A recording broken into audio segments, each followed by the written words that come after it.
বাংলাদেশের অন্যতম জেলা যশোর জেলার ঝিকরের কাছে থেকে জানাতে চাই, আবু সাইদের উত্তরসূরি, মুগ্ধ ইয়ামিনের উত্তরসূরি হিসাবে আমরা জানাতে চাই, আমরা দীপ্ত কণ্ঠে বলে দিতে চাই, মনে রাখো ইস্কানের দালালরা, এটা ভারত নয়, এটাই যুক্তরাষ্ট্র নয়, 96% মুসলমানের দেশ, এটা শাহজালালের দেশ, এটা শাহপরানের দেশ, এটা শাহ মাকদুমের দেশ, এটা খান জাহানির দেশ, এটা আল্লামা সাইদির দেশ। অতএব এদেশে কোনো দালাল, এদেশে কোনো চোর, এদেশে কোনো ডাকাত, এসব এদেশে কোনো নাস্তিকদের ঠাই হবে না, হবে না, হবে না। কথা বলুন ঠিক না বেঠিক? রাজি আছেন কারা কারা? দুই হাত তুলে আল্লাহকে দেখায় দেন। লিল্লাহে তাকবীর।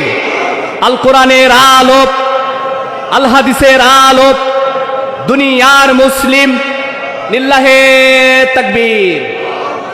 আমার ভাইয়েরা, এই ইস্কন নামক সংগঠন, এরাই আল্লাহু আকবরের নামকে জঙ্গিবাদের স্লোগান বলেছিল। চিৎকার দিয়ে বলেন নাউজুবিল্লাহ। এই এরাই যারা আজকের আমাদের আইনজীবী সাইফুল ইসলাম আলিফ ভাইকে হত্যা করেছে, সাইফুল ইসলাম আলিফ ভাইয়ের গলা কেটে যে আইনজীবীকে হত্যা করেছে, এই ইস্কন নামক এই দালালরা, এরাই আল্লাহু আকবরের নামকিরা জঙ্গিবাদের স্লোগান বলেছিল। কিন্তু অবশেষে দেখা গেল আল্লাহ তাআলা ওদেরকেই জঙ্গি বানিয়ে দিল। কথা বলেন ঠিক না বেঠিক? আমি 2-3 দিন আগে এই জঙ্গিদেরকে নিয়ে যখন আমাদের সাইফুল ইসলাম আলিফ ভাইকে হত্যা করলো, আমি একটা গজল লিখেছি, আমি নিজেই লিখেছি। আপনারা কি শুনতে চান আমার লেখা গজলটা কি? যে ইস্কন নামক সংগঠন, এই ইস্কন নামক দালাল, এরাই আমাদের সাইফুল ভাইকে হত্যা করলেন এবং এরা আল্লাহু আকবরের নামকে জঙ্গিবাদের স্লোগান বলেছিল।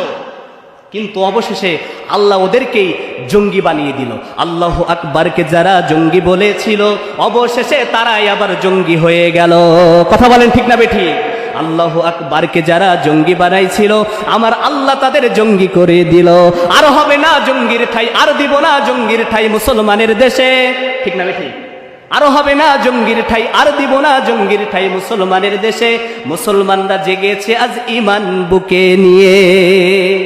আল্লামা সাইদি চট্টগ্রাম প্রেড ময়দান থেকে বলেছিল, ও ভারতের দালালরা, ও ইস্কনের দালালরা, তোমরা যে তোমাদের হাতে রয়েছে AK-47, তোমাদের হাতে রয়েছে কামান, তোমাদের হাতে রয়েছে গুলি, কিন্তু মুসলমানদের কামান নাই, মুসলমানদের হাতে গুলি নাই, মুসলমানদের কাছে কিচ্ছু নাই, মুসলমানদের কাছে আছে ইমান আর আল্লাহর কোরআন। কথা বলেন ঠিক না বেঠিক?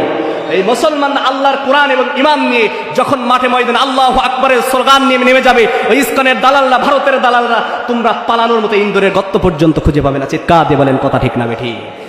আমার ভাইয়ের, আমার বন্ধুরা, এজন্য আমি তাদেরকে নিয়ে একটি গজল লিখেছি যে আর হবে না জঙ্গির ঠাই, আর দিব না জঙ্গির ঠাই মুসলমানের দেশে। মুসলমানরা জেগেছে আজ ইমান বুকে নিয়ে, মুসলমানরা জেগেছে আজ কোরআন বুকে নিয়ে।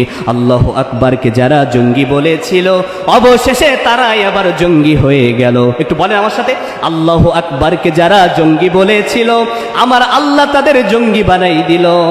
আল্লাহু আকবরকে যারা জঙ্গি বানাইছিল, অবশেষে তারাই আবার জঙ্গি হয়ে গেল।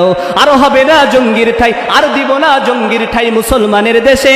মুসলমানরা জেগেছে আজ ইমান বুকে নিয়ে, মুসলমানরা জেগেছে আজ কোরআন বুকে নিয়ে। একটু জিকির করেন আল্লাহ।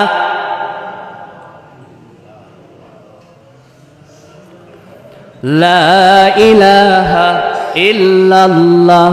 হাজারো ব্যথা বেদনার পরে ফিরে আসনি তুমি আপন ঘরে। দিনের আলো তুমি ছড়িয়ে দিতে, চলে গেলে মদিনায় মক্কা ছেড়ে। হে রাসূল তোমাকে ভুলি আমি কেমন করে, খেয়ে না খেয়ে দিন প্রচারের কাজে নিজেকে দিয়েছ বিলিয়ে। তায়েফের কাফেরেরা চিনল না হে আলো, দুষ্টু ছেলেদের পিছু দিল লেলিয়ে। পাথরের আঘাতে ক্ষত বিক্ষত হয়ে সারা শরীর থেকে রক্ত ঝরে। হে রাসূল তোমাকে ভুলি আমি কেমন করে। বলেন মারহাবা।